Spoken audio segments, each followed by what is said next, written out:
impuestos El 1. y las mismas tasas, da lo mismo si le meto la deuda dentro de la empresa operativa o fuera de la empresa operativa. BU igual a Esto se ve BL. mucho en la vida real, esto se ve mucho si yo financio la empresa operativa o el holding. Da lo mismo quien tenga la deuda. Da lo mismo si la deuda la tiene Celulosa Arauco o la tiene Copec. No es relevante. Y la proposición 2 dice que el ROE crece de manera lineal a medida que aumenta el nivel de apalancamiento. La pendiente va a estar dada por la diferencia entre el retorno del activo con la tasa de la deuda, y todo esto partiendo de una base que es el retorno del activo. Si metemos impuestos, estas conclusiones ya no son válidas, ¿verdad? Como lo habíamos conversado antes. ¿En qué sentido no son válidas? En el caso de la empresa L, sabemos que el margen operacional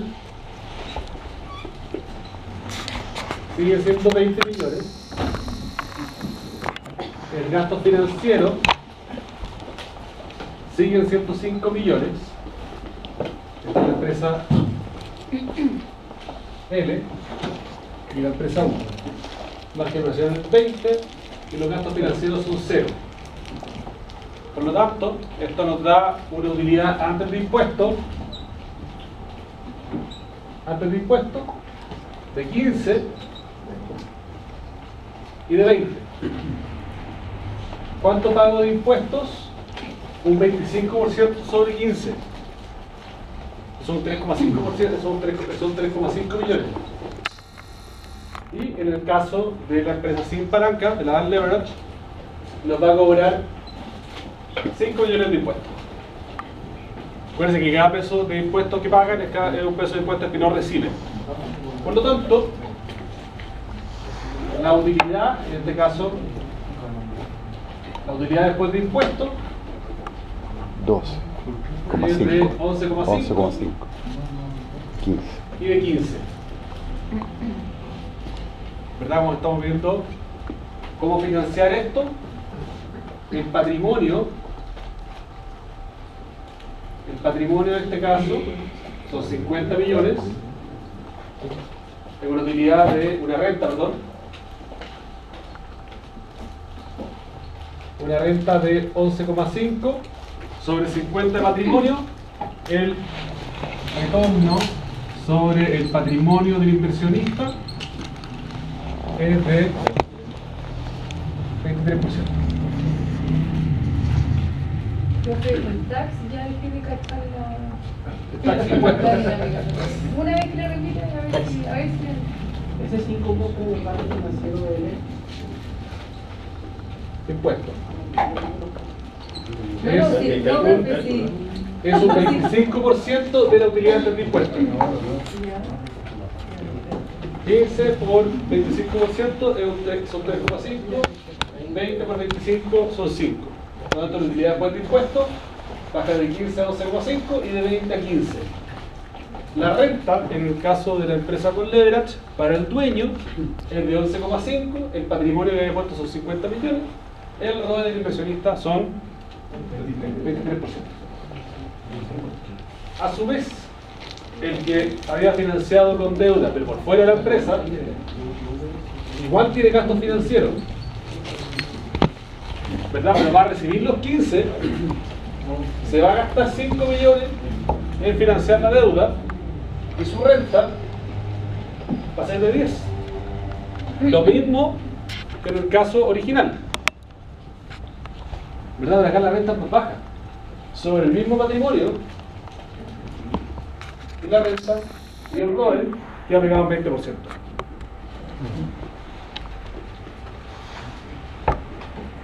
Entonces, si hay impuestos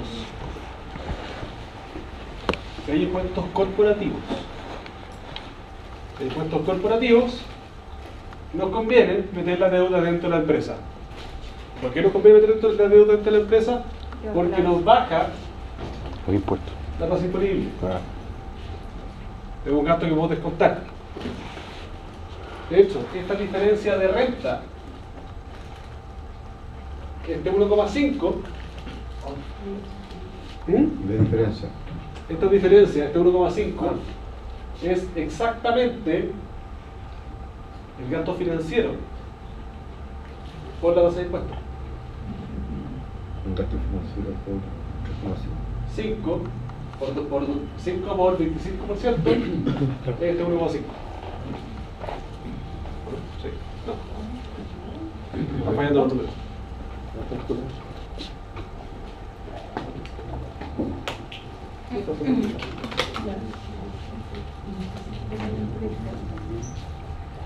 Me faltó un 1,25. 1,25. Sí. No, acá está. Esto es 3,75. Esto es 25. Ahí sí. La utilidad después de impuestos es 11,75. 11,75. La renta es 11,20. 11,75. Y la renta es 11,25. 11,25, claro. Y el retorno es de un 22,5%. Entonces, esta diferencia, la diferencia de las rentas, que es 1,25 millones en este caso, es exactamente el gasto financiero, o sea, la tasa de la deuda por el monto de la deuda 22,50. por la tasa de impuestos.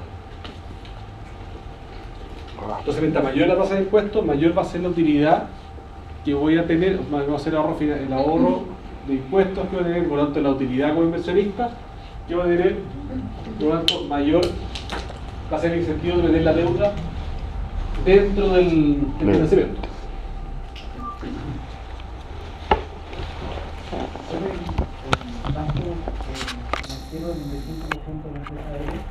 ¿Sí? El gasto financiero de la empresa L es porque la deuda la deuda está mediante la empresa, amortiza el 10%. Y en el otro lado, Porque estoy tomando un crédito personal por 50 millones a la misma tasa del 10%, pero esta vez por fuera de la empresa. Hace otro gasto financiero. Claro. Y eso lo puede hacer en empresa. Tú como persona moral,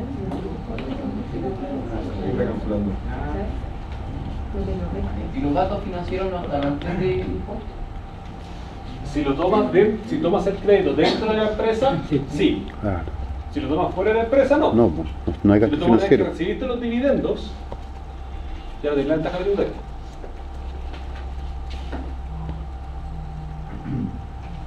Pero se supone que el egreso de dinero es cuando yo se contabiliza cuando yo hago el egreso de dinero. Sí. Yo, pues si yo cierro el año ya va a quedar ese cambio. No te escuché. Si es que yo cierro el año, ya va a quedar el pago realizado. Sí. ¿Qué haría antes de cuánto? A ver. Yo creo que es un tema de forma nomás, ¿no? O sea, es como para presentar la cuestión, ¿o no? Porque él está con el tema del préstamo de la persona, ¿decís tú? Sí. Porque la primera parte es como la estructura de la empresa, ¿o? Claro, hasta aquí, una vez que salimos de acá, esto Es interno, ¿no? Nivel 5. este 5 que acá abajo. Estos 5, esto de acá es en la empresa, la persona jurídica, y esto de acá es la persona natural. La persona natural, a menos que lleve contabilidad y todo esto, todo ya sabemos, no puede tomar estos 5 y descontarlos de impuestos. Simplemente un gasto, es parte de la mala suerte. Entonces necesitamos claro. que sea la Porque empresa la persona que asume la natural, deuda ¿cierto? y no el inversionista. En un mundo que tiene Porque impuestos no es un corporativos. gasto de empresa. Por lo tanto, no lo puede bajar de la base imponible, esa es la base. Sí. Cuesta entenderlo. Entonces, en un mundo con impuestos, ¿siempre conviene tener la deuda dentro de la empresa? Sí, pues. Sí. Sí, porque rebaja la base imponible, ¿no? Afecta la base imponible como gasto.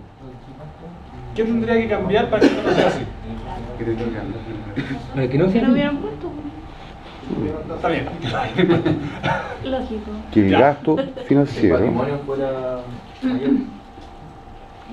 ¿La tasa? La tasa ¿Cuántas? de interés. Claro. ¿Verdad? Hay una deuda. Entonces, si hay impuestos, es más conveniente tomar la deuda dentro de la empresa. Pero anteriormente vimos que si la tasa a la cual el inversionista se podía financiar por fuera era más baja que dentro de la empresa, le convenía hacerlo como la persona natural. Entonces, lógicamente, hay un punto de equilibrio. ¿Ya? Si el gallo se puede financiar al 5%, ¿verdad? Supongamos que el que está metido en este negocio es un individuo de con financiamiento bajo, ¿verdad? Va a tener el mismo margen operacional, ¿ya? La empresa va a seguir teniendo gasto financiero cero, la utilidad de impuesto va a seguir siendo 20, el impuesto va a seguir siendo 5, la utilidad después de impuesto va a seguir siendo 15, cortamos la línea y el gasto financiero, en el caso de este cliente, que está haciendo la deuda del 5%, ahora su gasto financiero va a ser del 2,5. Por lo tanto, su renta va a ser del 12,5 sobre un patrimonio de 50 y el retorno va a ser del 25%. Entonces, si yo me puedo financiar sustancialmente más bajo que lo que se puede financiar en la empresa, los impuestos dejan de ser tan relevantes. Los impuestos no lo son todo. Y, lógicamente, entre aquí y acá hay un punto de equilibrio. Con el 5 nos pasamos, con el 7,5 podríamos llegar. Si quieren lo calculamos. ¿Ustedes calculan? ¿A qué tasa tendría que ser el crédito para llegar a un punto de equilibrio? ¿A qué tasa tendría que yo poder financiarme como empresario individual? el promedio. La tasa promedio.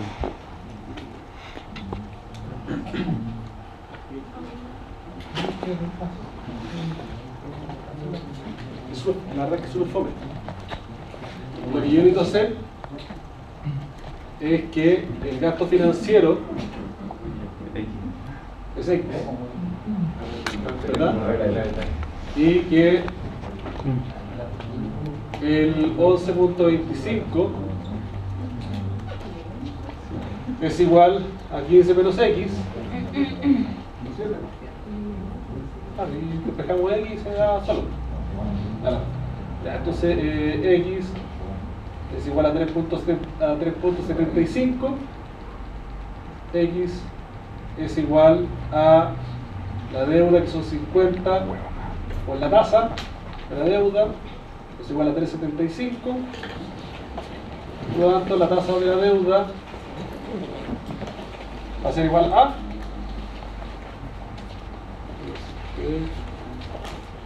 un 6,5.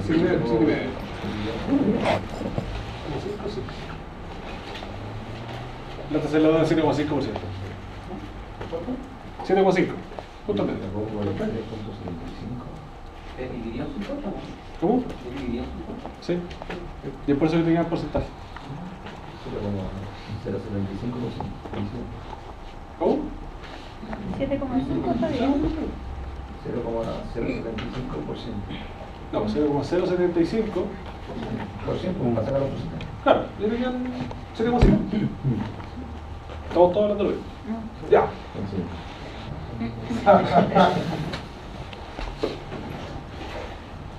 Entonces, ¿cuál es la proposición 1 de Mondigliani y Miller?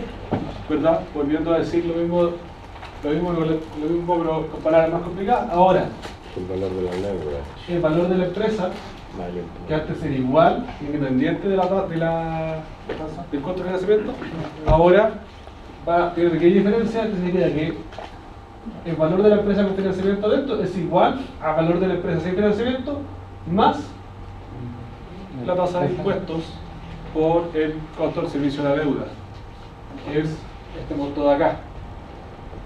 El valor de la empresa, 10 contra 11,25, esta diferencia, este T por B, en la tasa de impuestos, por el valor de la deuda por su tasa.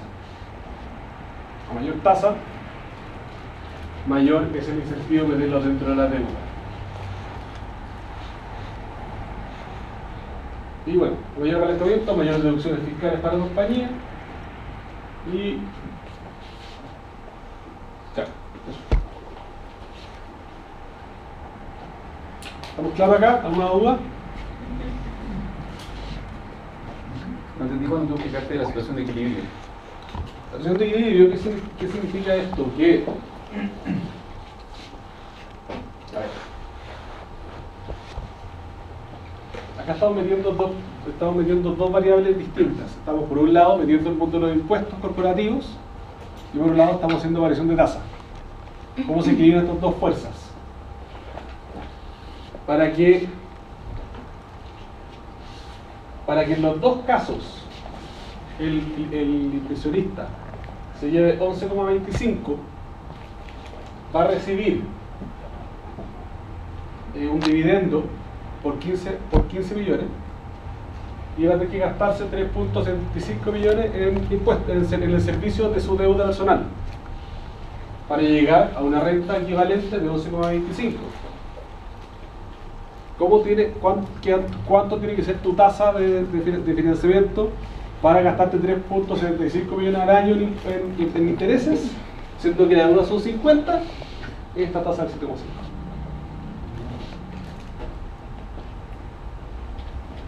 Sí, lo perdí. ¿Ah? ¿Sí? ¿No?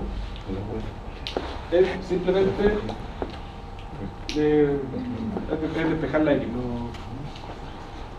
Podríamos ¿Cuánto es la tasa? buscar una relación entre la tasa de impuestos y la estructura de apalancamiento, pero ya no empezaríamos a enredar más de la mano. Entonces, mientras la...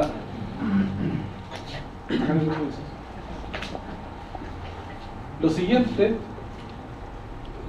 es cómo le afecta a todo el rol.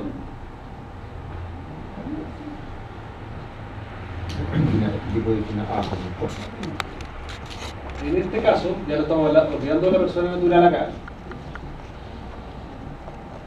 para ver la segunda proposición de Mondilén y Miller. Pero la segunda proposición nos decía que nosotros teníamos este cuadro, Que el ROE crece de manera lineal. que la deuda sobre equity, acá el ROE, en el caso de cero apalancamiento, el ROE era lo mismo que el ROA, con un apalancamiento, el ROE era el ROA más una vez la diferencia entre el ROA, bueno, será. Cuando hacemos un nivel de apalancamiento, el ROE es el ROA más una vez la diferencia de las tasas, ¿verdad? El ROA, el retorno del activo contra el retorno de la deuda, y seguíamos linealmente hasta el infinito.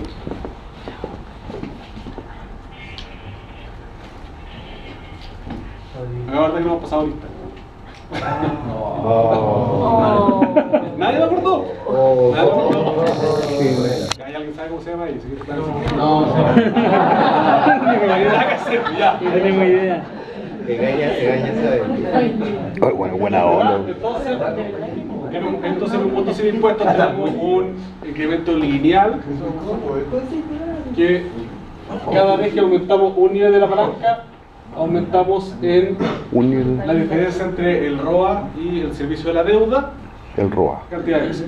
¿Verdad? En este caso, que estamos hablando de 10 y de 20 y 10%, cada vez que aumentamos el nivel de incremento, el ROE aumenta en un 10%. Si le metemos impuestos, Dice reame no Puede RD. seguir. sí, el retorno del activo menos el retorno de la deuda. Eso es el curvo con impuestos. La función. Si le metemos la deuda, Si metemos El impuesto. ¿Ya? en este caso que tiene un nivel de palanca, vamos a tener un retorno de 11,75.